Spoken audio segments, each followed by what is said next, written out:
Bienvenue dans ce journal. Les ministres des Mines, du Budget et les responsables de la Société des bauxites de Guinée ont procédé à la signature de la convention de base portant sur la construction et l'exploitation de la mine de bauxite et d'une raffinerie d'alumine à Garafiri.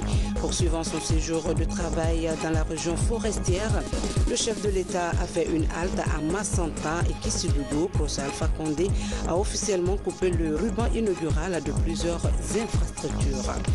Artisanat à Farana, un jeune confectionne les parures à partir des graines.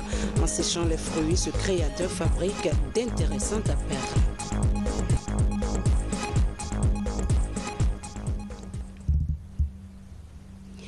Mesdames et messieurs, bonsoir. Merci de nous choisir pour vous informer.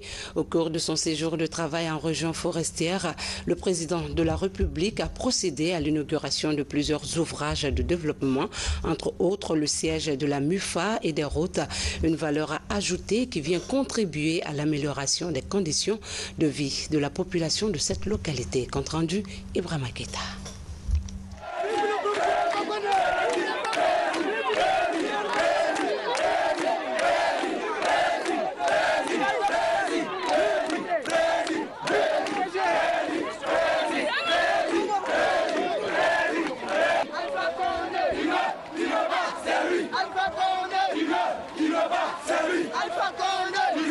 Après Zirikore, le président de la République, professeur Alpha Condé et sa suite sont reçus par les populations de Macenta.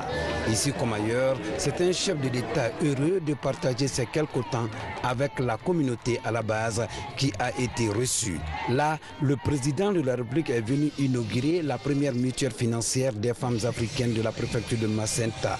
Après une série de formations, ces femmes ont pu mobiliser 60 millions de francs guinéens comme départ et pour les encourager, le chef de l'État leur offre 600 millions de francs guinéens. Dans cette démarche, Afriland First Bank met la main à la poche et débloque 1 milliard de francs guinéens au compte de la MUFA. Pour ce qui est du MCD des jeunes, après la mobilisation de 400 millions par les jeunes, la banque leur accorde 500 millions de francs guinéens comme ligne de crédit. Il s'agit de traduire en fait la promesse du chef de l'État aux femmes et aux jeunes.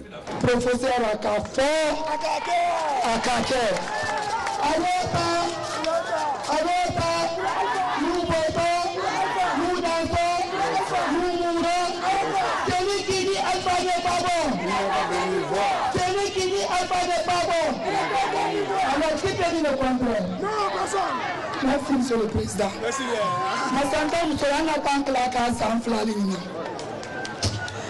Le professeur Alpha Condé Koumalona, depuis la Guinée, la Guinée-Ti, Mansama Menon Kefolo, Nye la Guinée-Kabe Delira, Anye Douaouke Mansame, Ala la Kanda, Ala Mamenankuna, Ne Matank la Kalalomina, Kumatia Mafora, Kouyale, Kote Boral, Anka Adamina, Boubou. Million kɛmɛ wɔɔrɔ million bi naani jira k'o sara ka ban k'a kɛ dugu miliyari siraji la an y'a dɔn wɔɔrɔ min an tora mɔgɔ 1000 mɔgɔ 100 mais bi an ye mɔgɔ 2000 k'o sabu kɛ professeur Alpha Condé di a bɔra bolokoliya bɛ an na jamana rɔ a bɔra joli bɔ cɛ kun ni muso k'i yɛrɛ sɔrɔ den k'i yɛrɛ sɔrɔ cɛ kuma fila de bɔra k'i taama. À l'image des autres MIFA fonctionnaires du pays, les femmes membres de celle de Macenta s'engagent à relever le défi. Au total, 1200 femmes sont concernées par la MIFA de Macenta avec un taux de remboursement de 98%. Vous convenez avec moi que ce joyau qui se dresse fièrement devant vous est tout sauf un rêve, c'est bel et bien une réalité vivante et palpable. Il est l'œuvre des femmes et des jeunes de Macenta qui a été rendue possible grâce à la vision et à la clairvoyance de son excellence, le professeur Alpha Condé, instigateur de ce modèle de lutte contre la pauvreté et de création de la richesse au sein des couches défavorisées. Satisfait de l'engagement des femmes à s'approprier des MIFA du pays, le président de la République, professeur Alpha Condé, leur a encouragé à faire plus. Allah musolno demisalo alka bara minke lagine te sawana nyafe na mabara bara le jamana la wana nyafe ambe nu ka lagine musul tantu parce non seulement ali bara mal teleni albara ira ki mo bendi kal demain Albert Fantan au moins qui a almensé après la de la 600 millions banque bara ira nal ka juluta albasara ambeni ka masanta dimisol fanantantu ba alfa Fantan le dit malika après la de 400 millions on dit ambeni ka dimisol fanandeme musul bara la Guinée kunayere ba afrina bank afranka damina 65 milliards comme musul jurusara o ka be encourager bi 65 milliards, c'est 165 milliards disponibles pour les femmes, 165 milliards au lieu de 65. Donc, il y a eu le Djurula musulman. Mais pour que Anya Moussoul encourage, qu'Adieu l'ait encouragé, pour en faire un demain. À quel bol de Moussoul est 600 millions. On prend 600 millions d'Allemands. 2000 francs, qu'elle voulait 400 millions. On a 400 millions d'Allemands. Après Macenta, direction la préfecture de Kissidougou. Ici, le chef de l'État était attendu et il est venu échanger avec cette population paysanne. De l'héliport, le cortège présidentiel s'ébranle vers la sous-préfecture de Yendé, précisément dans le district de Walto, à une vingtaine de kilomètres de Kissidougou sur la nationale numéro 2. Longtemps classé parmi les plus mauvaises routes du pays, le tronçon Kissidougou-Kikidou, avec une distance de 80 km, est aujourd'hui praticable en toute saison grâce au partenariat Union européenne et gouvernement guinéen. Une action qui s'ajoute à plusieurs autres telles que la promotion du secteur agricole, les réalisations d'infrastructures immobilières et routières, l'éclairage public de tous les chefs-lieux des 12 sous-préfectures de Kissidougou et la commune urbaine par des lampadaires, la réalisation de plusieurs forages dans les districts et certaines agglomérations, la construction de plusieurs centres de santé et d'écoles modernes, le désenclavement des zones de production. En plus de la nouvelle route Kissidougou-Kikidou sur la nationale numéro 2, des plateformes de Walto et de Yendé viennent donner une autre image à cette route qui désenclave l'une des plus grandes zones de production du pays. L'aménagement des deux plateformes de Walto qui fait 30 500 m², la plateforme de Yendé qui fait 4 400 m². En structure de chaussée, vous avez la couche de plateforme, elle fait 30 cm. La couche de fondation en latérite stabilisée, elle fait 20 cm. Ensuite, vous avez la couche de base en 0,35, elle fait 15 cm. Et au-dessus, il y a une plateforme de 10 mètres qui porte la chaussée. Et la chaussée, elle fait 7 mètres, faite en bébé. Le gouvernement et ses partenaires envisagent d'aller loin. Dans les années 2000, c'est la réhabilitation du tronçon Sérédou-Kandembado qui a été réalisée avec l'appui du 9e FED. Aujourd'hui, ce sont des ouvrages d'art et 63 km de route qui sont inaugurés sur le financement du 10e FED. Et je peux dire aussi que les kilomètres manquants ont fait l'objet d'études financées par l'Union européenne qui, nous le savons, ont été mises à profit pour lever les fonds d'autres partenaires pour lesquels la procédure de passation de marché est en cours. On peut dire aujourd'hui que la boucle est presque bouclée pour la RN2. Ce projet a atteint les objectifs attendus du gouvernement, en améliorant non seulement les conditions de vie de nos populations et en facilitant la liaison entre la Guinée forestière et les zones du reste du pays, notamment la capitale Conakry, mais aussi en servant de levier pour la mobilisation de financement du reste du tronçon à travers les fonds arabes. Je veux parler du tronçon à partir de Badala jusqu'à Kondembado. Dans un langage franc et accessible, le président de la République, le professeur Alpha Condé, a invité ses compatriotes à plus d'engagement pour une Guinée axée sur le développement. Entre les écoles journée nationale de l'agriculture, la Guinée mais c'est voilà ni ni fils bien sûr, Guigourouka c'est unité. Pas être la faire, c'est la essayer. Maintenant que c'est la deux couches, ambitieux 60 ou 100 kg là-dedans. Maintenant, mais, Yamana, ça y est, la Yoromi, ni Kadou la deux couches à tenir main. Sans ça va s'en aller à Valatien. Voilà que l'année route qu'elle a béton bitumé. o soko ke gone me o de akela sira yime mais ministre affaires c'est un programme ya bolo anu banque islamique de développement pour que Tomi Tony aille au Franada. Si la TC qu'elle a l'oculé, Halloy Bolo, faut cela abimendoni ana eba. Mais moi, ma baraya, ça, Bilou, on est dans la Californie, ni maquet.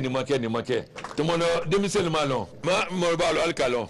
Altre la première république, altre la deuxième république. Mikera Kuno, Sini, Mikera Kuno, Numikerabi, Alcalon. LPG, Ankafangata, 2011. Mais calon, diamana trenyami. Sans fil la position cadine blatique en plus qu'en canne barala. Mais au moins qu'à ma bara, du nous m'intéresse diamana encore du boy. Malheureusement, sans fil la ebola nala. Non, ni sans on le connaît, on besa fera en barala seulement sans savoir. Mais peut-être démissionner malo, mais mobile calon. Barami barake kabi el président là pouvoir. À nous minkera 50 ans, al calon munkabo. Milieu kumala nal kal bara kunu.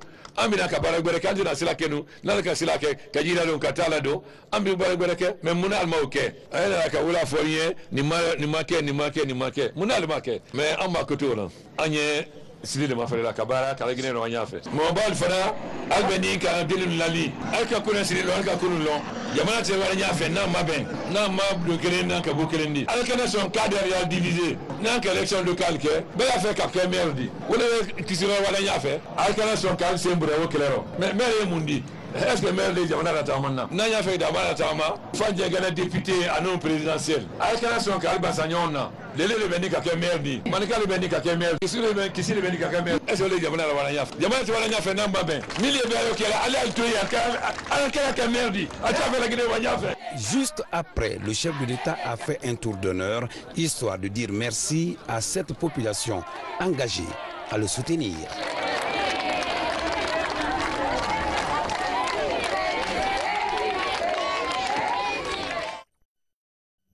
Les ministres des Mines, du Budget et les responsables de la Société des bauxites de Guinée ont procédé à la signature de la convention de base portant sur la construction et l'exploitation de la mine de bauxite et d'une raffinerie d'alumine à Garafiri dans la préfecture de Kindia. Cette signature ouvre ainsi la voie à la construction d'un projet intégré bauxite-alumine en Guinée. Valérie Talimane, reportage. La Société des bauxites de Guinée, une nouvelle société minière. Elle a obtenu par décret le 22 février 2016 une concession minière couvrant une superficie de 502 km² à Garafiri dans la préfecture de Kindia. La réserve bauxitique est estimée à environ 300 millions de tonnes et sa concession a une durée de 25 ans conformément à l'article 39 du Code minier guinéen.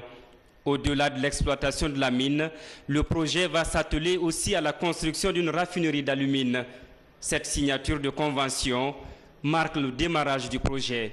Convaincu que le futur n'est pas seulement l'exportation du produit primaire, mais de créer une véritable industrie. Et ça, c'était notre vision. Cette vision est partagée par le gouvernement. Et comme ça, on a développé depuis quelques années ce projet de transformation de bauxite en alumine.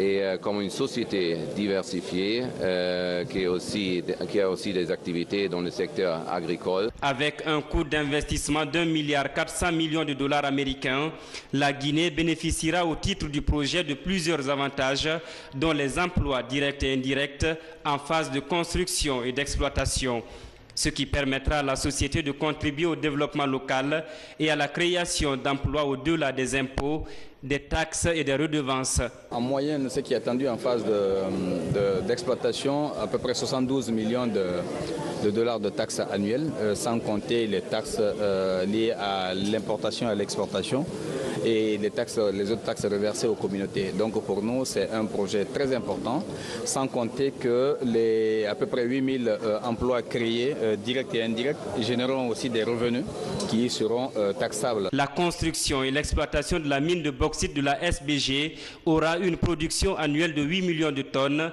avec 3 millions destinés à l'exportation et 5 millions réservés à la transformation par la raffinerie. Cela entre en droite ligne dans la politique prônée par le président Alpha Condé depuis 2010 et nous avons avec plaisir constater que cette société s'engage à aller directement à la transformation de la bauxite en alumine, sans compter les infrastructures accessoires à réaliser dans le cadre de la mise en exploitation du projet, mais aussi les activités connexes liées notamment au secteur agricole qui permettront de créer des emplois largement au-delà des emplois miniers. Dans l'exécution de son projet, la Société des bauxites de Guinée compte s'investir dans la construction des infrastructures sanitaires et scolaires. Elle compte également mettre en valeur 5500 hectares pour la production du riz à Koundara afin de promouvoir la consommation locale. À la page santé, les hépatites virales sont devenues un véritable problème de santé publique. Elles sévissent partout dans le monde. Pour lutter contre l'hépatite C, des journées de consultation gratuites vont bientôt démarrer afin de connaître la prévalence de cette variante dans le pays. Tcherno Maroufba, Ansoumani Toumani Kamara, reportage. Les hépatites virales, un problème de santé publique. Avec ces 5 variantes, les hépatites font plus de victimes que le VIH-Sida et le paludisme. Dans le monde, plus de 500 millions de personnes sont atteintes de cette tueuse silencieuse. En Guinée, la prévalence varie entre 8 et 25%. Selon les dernières enquêtes, une personne sur 12 est infectée de l'hépatite C. Dans cette salle, les spécialistes expliquent le niveau de cette maladie dans le pays et les avancées dans le traitement. L'hépatite C est très méchante et plus fréquente dans les pays occidentaux. Heureusement, on peut la traiter en moins dans 12 semaines. Par contre, l'hépatite B, ce qui est la plus fréquente en Guinée, le traitement, c'est un traitement à vie. Donc l'objectif du traitement, c'est de bloquer la réplication virale, autrement dit la reproduction du virus dans l'organisme. C'est ça l'objectif. L'objectif n'est pas d'éliminer complètement le virus. On ne peut pas l'éliminer complètement dans l'organisme. Donc c'est un traitement à vie. Ils sont très nombreux et très souffrants. Ils n'arrivent à l'hôpital qu'à une phase très avancée. Généralement, c'est les carcinomes hépatocellulaires qui arrivent, c'est-à-dire le malade vient avec un foie très volumineux, nodulaire, avec des liquides dans le ventre que nous appelons acide. Donc ils arrivent là pendant qu'ils ne peuvent rien. Mais ce projet va permettre de retrouver ces malades rapidement et proposer d'autres traitements qui existent déjà sur le marché afin que les complications n'arrivent pas. L'Association pour la lutte contre les infections associées au cancer, dans son projet prévalence du virus de l'hépatite C en Guinée, lance les journées de dépistage gratuits. L'idée, c'est de faire une étude de prévalence nationale pour attirer le ministère de la Santé sur la problématique et l'impact des hépatites virales en Guinée, et aussi pour accompagner, parce qu'il ne s'agit pas de dépister les gens et les laisser comme ça. On fait le test et on traite les gens. Donc pour cela, on a invité tous ces partenaires de médecins, les services qui peuvent assurer la prise en charge correcte parce qu'elle est multidisciplinaire. Après les séances de dépistage dans la capitale, ce projet va s'étendre sur les 7 régions administratives du pays. Ce pour mieux toucher les Guinéens qui souffrent de l'hépatite C et de connaître la prévalence de cette variante de l'hépatite dans le pays. Célébration de la Journée internationale des infirmiers, une journée pour magnifier les nobles actes menés par les professionnels de ce métier d'art. Occasion pour réaffirmer leur attachement au travail bien fait et ensuite se pencher sur toutes les questions liées à la bonne pratique de la profession. Saha Maratono, reportage. La santé est un droit humain. C'est le thème retenu cette année pour la célébration de la Journée internationale des infirmiers. Venus de tous les établissements sanitaires publics et privés de Conakry, ces professionnels de santé partagent leur expérience sur leur rôle dans la prise en charge des patients. Les infirmiers sont le maillon central d'un système de santé. Donc le rôle des infirmiers n'est pas à discuter. Nous sommes à tous les niveaux de la pyramide sanitaire. Dans tous les centres hospitaliers, qu'ils soient privés ou publics, et c'est nous qui nous occupons des malades. Nous donnons les soins. Pencher également sur les défis qui entravent la bonne pratique de leur métier. Au niveau des structures de soins, Le ministère de la Santé est en train de fournir un grand effort, mais il reste encore des efforts à fournir par rapport aux soins. Donc il faudrait que les infirmiers aient le maximum d'équipements pour pouvoir travailler et dans des conditions vraiment décentes. Il faudrait que les locaux répondent aux normes. Il faudrait que les équipements soient dans les normes. Et il faudrait que, en plus de tout ça, que les infirmiers bénéficient d'une formation continue au niveau des structures de soins. La Journée internationale des infirmiers a été instituée par les Nations Unies depuis 1992. Elle est célébrée chaque année à l'honneur de Florence Nightingale, britannique de nationalité. Elle fut la première fondatrice d'une école d'infirmiers à Londres en 1960. Depuis cette date, la pratique des soins d'infirmiers est devenue un métier. Les produits guinéens sont appréciés sur le marché américain. Après la tenue de la 9e conférence des femmes à Washington, la Guinée, grâce à l'AGOA, bénéficie de la facilité de commercialisation de ses produits. Maman Aïssata Kamara pour en savoir un peu plus. Ces échantillons de produits guinéens ont été exposés à Washington. Progressivement, le Made in Guinea se fait remarquer sur le marché américain. Grâce à l'accord sur l'AGOA, ces femmes bénéficient des facilités de commercialisation de leur production.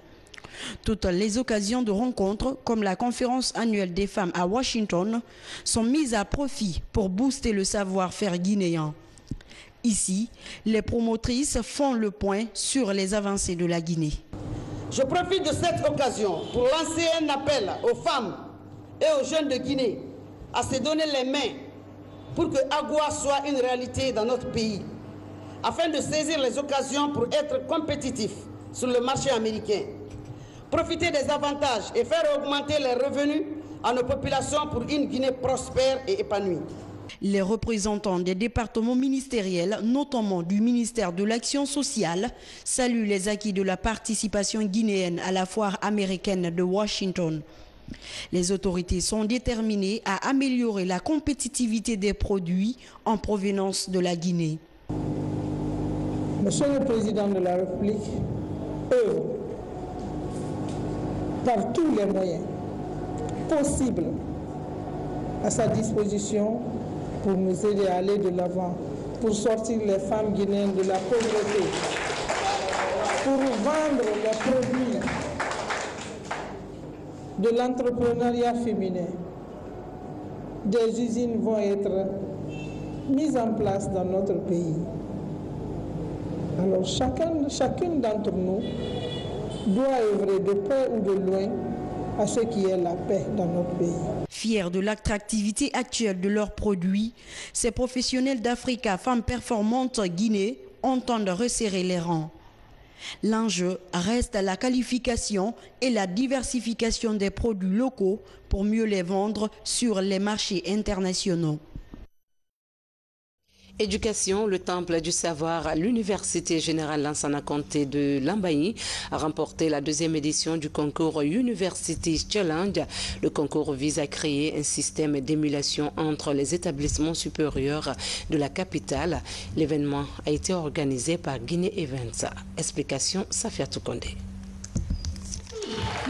Elles se mesurent entre elles en débat, expression orale, karaoké et en recherche de mots dans un dictionnaire. Ces universités de Conakry se défient pour défendre l'excellence de la formation en leur sein. En finale, 4 écoles se confrontent pour le trophée KPC. Avant de se mettre tous en tête que l'étudiant guinéen n'a pas de niveau, or qu'il y a des gens qui ont du talent, pourquoi ne pas mettre la lumière sur ces personnes? C'est ainsi qu'on a décidé de chercher des personnes pour nous accompagner, c'est-à-dire des personnes modèles qui nous aident à accompagner ces étudiants qui prient dans les universités, à montrer, à faire valoir le talent que ces étudiants ont. Donc c'est ainsi qu'on a commencé. On a compris aujourd'hui que cette structure veut mettre en exergue le talent, le potentiel et la compétence des jeunes Guinéens, des jeunes étudiants guinéens. Donc il y a des universités publiques et privées qui se sont confrontées. Cette organisation s'est focalisée sur des thèmes comme l'immigration, comme l'entrepreneuriat. Donc ils estiment que M. KPC est un modèle parce qu'il a vécu en Guinée, il est né ici, il a vécu ici, il a fait tout son parcours ici et il a pu réussir. À tour de rôle, les finalistes se relaient sur le podium pour convaincre le jury. La compétition est rude, les candidats de niveau élevé. L'Université Générale Lansana Conté de Lambagne se démarque et rassure le premier prix. On a beaucoup travaillé, on a cherché un formateur, il nous a beaucoup soutenu, il nous a aidés. Notre fondateur aussi a joué un rôle important pour la réussite de cette activité. Avec un montant de 20 millions de francs guinéens, le vainqueur de cette deuxième édition University Challenge succède à l'Université René Lévesque. Dans la rubrique Guinée en bref, 4 éléments marquent ce soir l'actualité nationale. Dans la commune de Dixine, 3 points de lecture sont inaugurés par l'ambassadeur du Japon en Guinée, tout comme à Koya, 4 clubs de la Commission nationale guinéenne, aussi installés pour promouvoir la culture de la paix dans les établissements d'enseignement public et privé. L'actualité sous forme de télégramme est commentée par Djamokaba.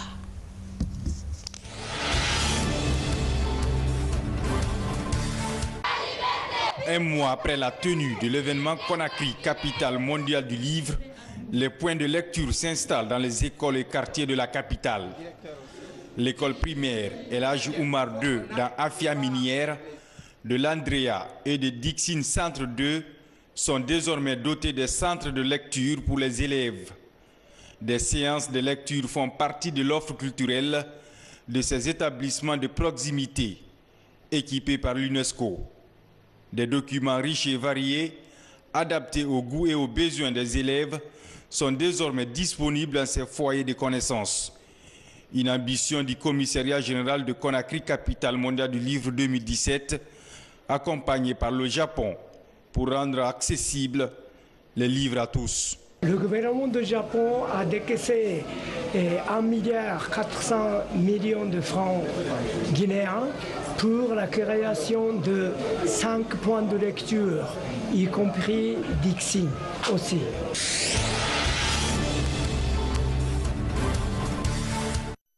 La culture de la paix dans les établissements d'enseignement public et privé du pays. Une ambition de l'enseignement supérieur et de la recherche scientifique. À travers la Commission nationale guinéenne pour l'UNESCO, 4 clubs viennent d'être installés dans la commune urbaine de Koya. Selon les responsables, il faut préparer la jeunesse à la culture de la paix pour que la science soit au service de l'humanité. Le club UNESCO du plateau, le groupe scolaire La Patrie et le groupe scolaire Ternet ont désormais leur structure de l'UNESCO.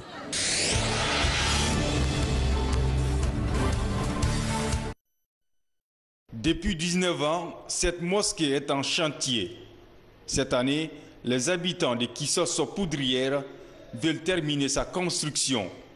Une mosquée de proximité qui commence à enregistrer des soutiens. Aujourd'hui, les admirateurs reçoivent une assistance de Guinée Industrie. L'entreprise offre du matériel de construction pour accélérer les travaux. Le projet initial, c'était de faire un forage pour la communauté de Kissoso, mais après concertation avec la communauté, il a été ressorti que le besoin qui est vraiment urgent actuellement, c'est certains besoins qui sont liés à la mosquée.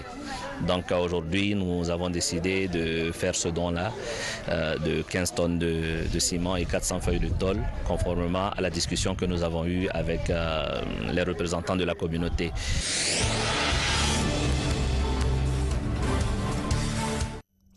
Artisanat, à Farana, un jeune créateur confectionne des parures à partir des graines.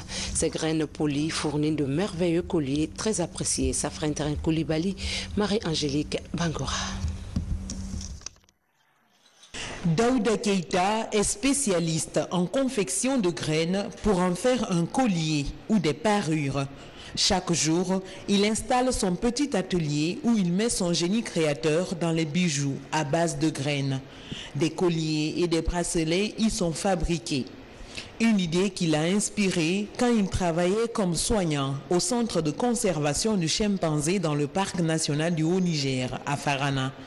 Pour la confection de ces parures, la collecte des graines est l'étape la plus difficile. Je viens début février pour le ramassage. Je peux faire 4, 5, 6 km. Quand je descends, je peux rester pendant 3, 4, 5 heures comme ça. Je ramasse les graines. Bon, là, c'est les grains qui sont plus durs. Bon, comme ça, ici, il n'y a plus rien dedans. On peut voir, on peut trouver d'autres grains comme ça qui sont plus, il n'y a plus rien dedans. On envoie souvent des tas de ces écorces-là comme ça à la maison et puis on casse, on trouve qu'il n'y a rien dedans. Depuis cette inspiration, génie et innovation sont les maîtres mots de Daouda. L'assemblage de ces bijoux se fait avec du matériel rudimentaire et tout le reste à la main. Les trous sont faits avec une perceuse. Ensuite, les graines sont montées sur les fils jusqu'à obtenir les bonnes dimensions. Plusieurs espèces de graines entrent dans la fabrication de ces bijoux. L'utilisation du beurre de karité entre également dans le processus final de fabrication de ces bijoux pour rendre les graines plus éclatantes. Et la finalité, un design exceptionnel. Le vernis, c'est un produit chimique parce que les graines là, c'est purement naturel. Donc moi, je préfère mettre les beurres de karité parce que les beurres de karité, une fois que c'est extrait, il n'y a aucun produit chimique dedans. Donc je préfère mettre les beurres de karité pour la résistance des graines et pour la durée de ces graines aussi quand on les porte.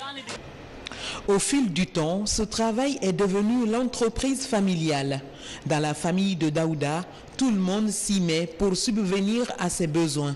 Après confection, les bijoux sont expédiés sur commande du PPF, Projet Primate France, pour être exposés.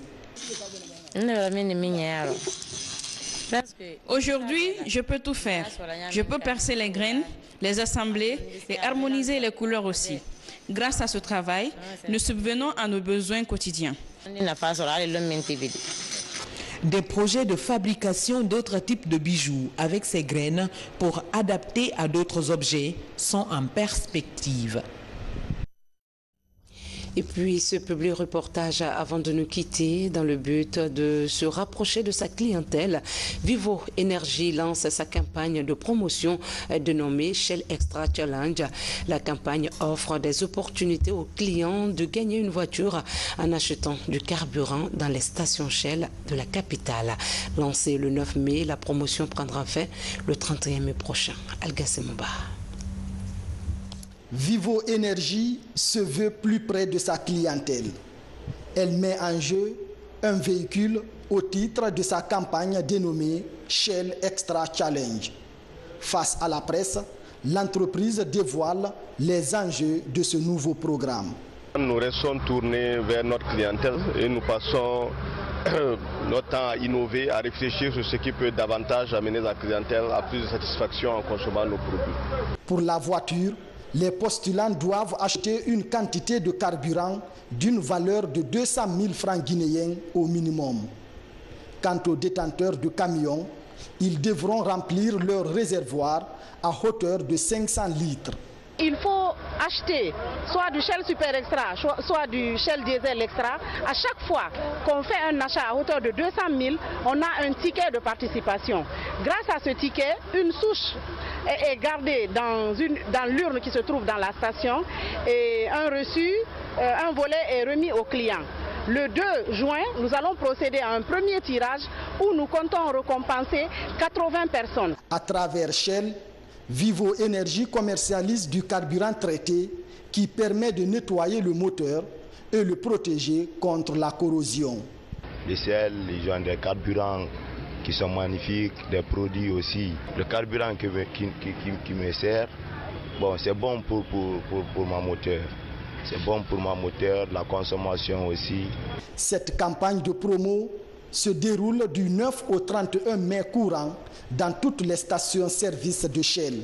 Elle est ouverte à toute personne physique majeure titulaire d'un permis de conduire, quelle que soit sa nationalité, excepté les employés des stations Shell et de Vivo Energy. Ainsi s'achève cette édition. Merci de nous accorder du temps, surtout passer de bons moments en compagnie des programmes de la télévision nationale. Bonsoir à tous.